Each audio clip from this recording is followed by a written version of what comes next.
শ্রী গুরু প্রেমানন্দে নিতাই গৌর সীতানা নিতাই গৌর হরি হরি বল।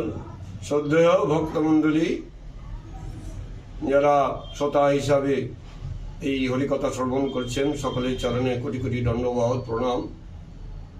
আজকের আলোচ্য বিষয় বৃন্দাবন দাস ঠাকুরের রচিত চৈতন্য ভাগবত অবলম্বনে সুবুদ্ধি রায়ের কথা। মহাপ্রভু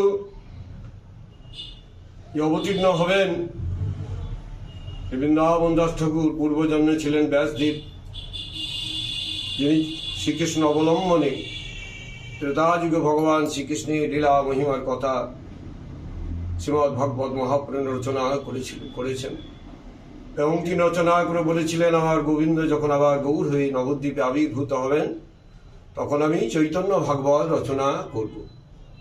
তাই চৈতন্য অবলম্বনে মহাপ্রভু বা গৌরাঙ্গ মহাপ্রভু বা চৈতন্য মহাপ্রভুর কোনো লীলার কথা শ্রীমদ্ ভাগবত মহাপুরাণে উল্লেখ করেন নাই বা উল্লেখ নাই, সম্ভব নয়। কোথায় ত্রেতা যুগ আর কপর যুগ, ত্রেতার পর দাপর, সত্য ত্রেতা দাপর যুগ লীলার করেছেন ভগবান নরাধামে, লীলা করেছেন শ্রীকৃষ্ণ রূপে, গোবিন্দ রূপে। আর কলিযুগে মহাপ্রভুর আবির্ভাব 18তম কলিযুগে। 18তম কলিযুগ অর্থাৎ সত্য ত্রেতা দাপর কলি করে 17বার কলিযুগ অতিক্রান্ত হয়ে 18 কলিতেই মহাপ্রভু নরাধামে অবতীর্ণ। সর্ব অবতারময় চৈতন্য গোসাই, তিনি সর্ব অবতারের কারণ, তিনি কখনো অবতার নন, তিনি অবতার। তাই চৈতন্য মহাপ্রভুর একটি মহিমার কথা প্রকাশ করছি। রাজা সুবুদ্ধি রায় ছিলেন হোসেন শাহর আমলে।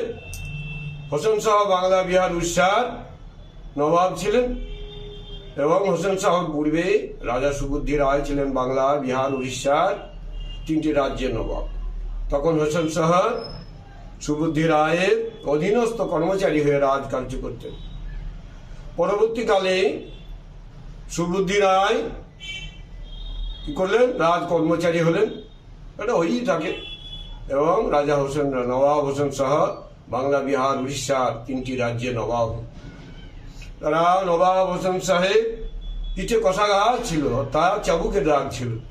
তার বেগম একদিন, হোসেন শাহের বেগম একদিন পিঠে কাপড় খোলার পর, জামা খোলার আজ নবাবের ড্রেস খোলার পর অর্থাৎ পোশাক খোলার পর দেখতে পেলেন যে অসংখ্য চাবুকের আঘাত দাগ।